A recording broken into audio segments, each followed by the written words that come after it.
And I used to go to the masajid. By the way, nobody's talking about this anymore. Okay, this subject died for the last 4 or 5 years, with exception to New York area. They still talk in New Jersey, still talk about stuff like that. But in most of the Muslim community, they don't even talk about, they passed this already, alhamdulillah, this stage. In a sense, and I remember that, when I came, this one of the things that it became a challenge for me. Why you guys talk about this?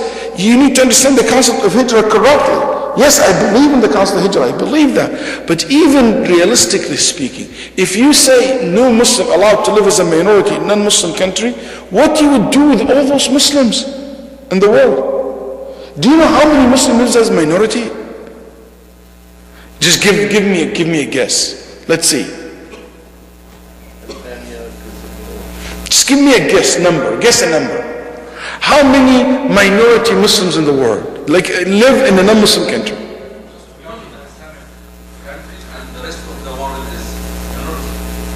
Yeah, but how many Muslims now? Those who said any Muslim live in non-Muslim must leave and migrate to a Muslim.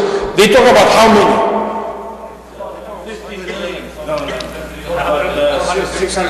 600 millions. That's very close. 600 millions. In China 200, in India 300 millions. We're going to go get visas in Saudi Arabia? They live with President Morsi? I mean, when people speak like this, when they say haram for a Muslim to live as a minority, they don't understand actually the map of the world. They speak about something they even have no clue what they're talking about, in my opinion, sometimes. So here we say there is no doubt that living among the place that you can grow your deen and you're more beneficial to the people, that's where you should live. ما كان منك يجعلك أقرب لله وأنفع لعباد الله. This is the thumb rules.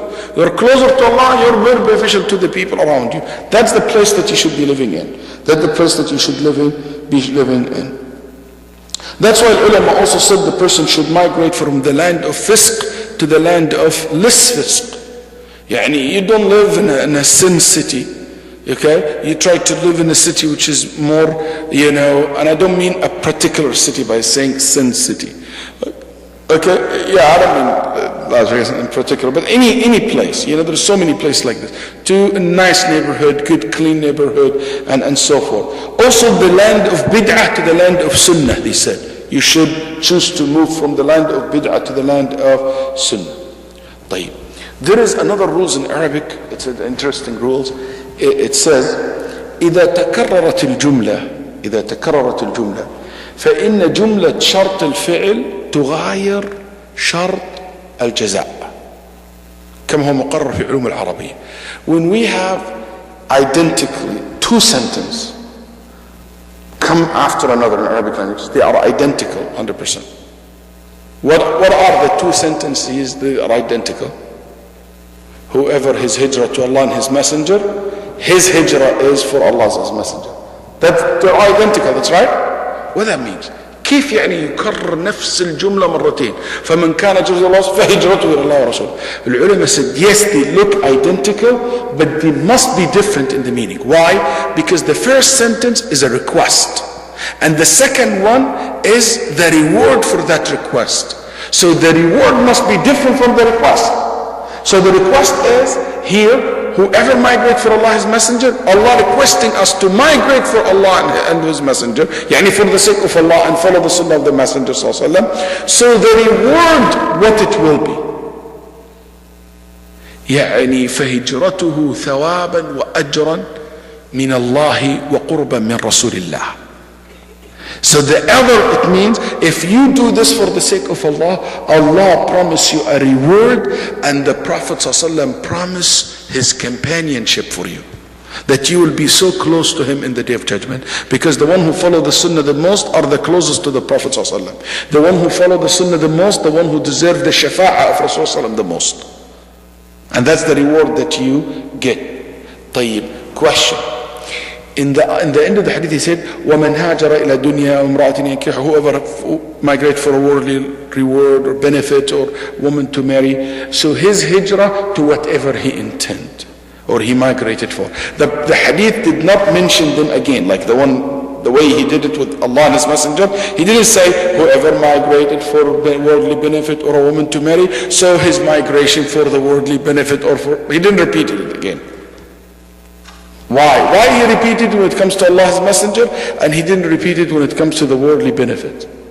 Because you're not going to get the worldly benefit. Yeah, maybe he will marry the girl.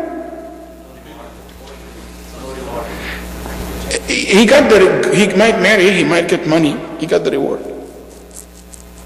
العلماء said ترك التكرار تحقيرا للعمل وكرر رفعة لشأن الله ورسوله.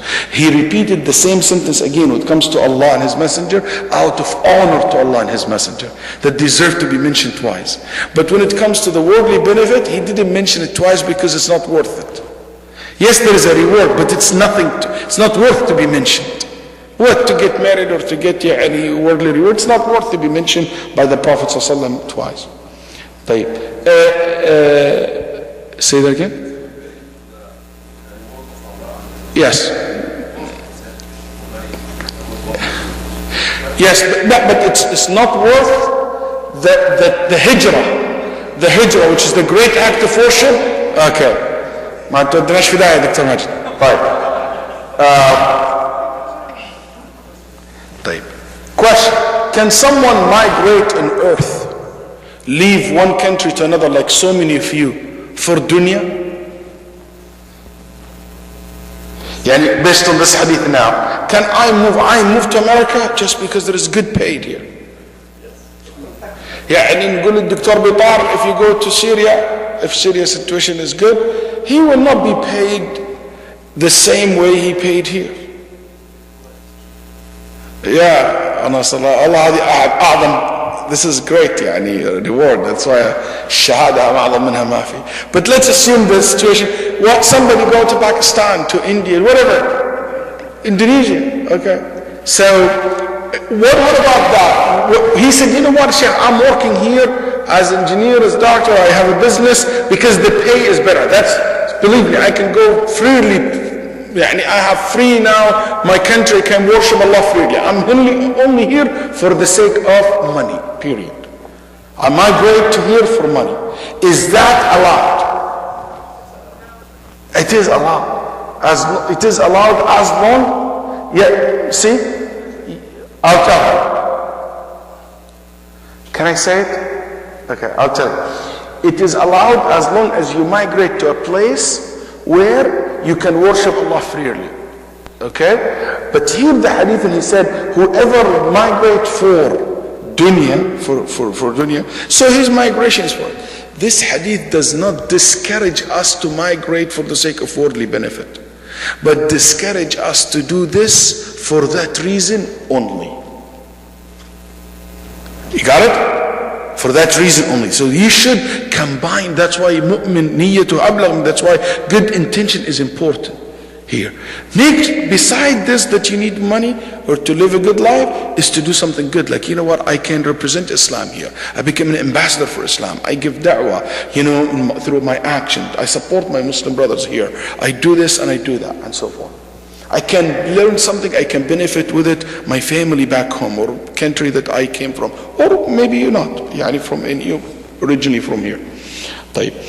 Let's learn some of the benefits of the good intention. فوائد النية الخالص. What are the benefits for us if we always have good intention, pure intention? When we have this heart, the intention is always pure, is always good. What kind of benefits that we as an individual, as a community, we can benefit from that? So the hadith is talking about the importance of pure, good, sincere intentions. How this will benefit us. I came up with 8 points. Let's see how many you can come up with. Let's go. No stress. If you have good intention, you will not be stressed. Can you explain? So it doesn't matter how people judge you or anything like that, or what you're doing. I mean, because your intention is for sake of Allah subhanahu wa ta'ala. Beautiful. You know, you have no anxiety about people, what they say about you, what they think of you. Because my intention is for Allah subhanahu wa ta'ala. I'll tell you something. I'm hesitant to say it because it's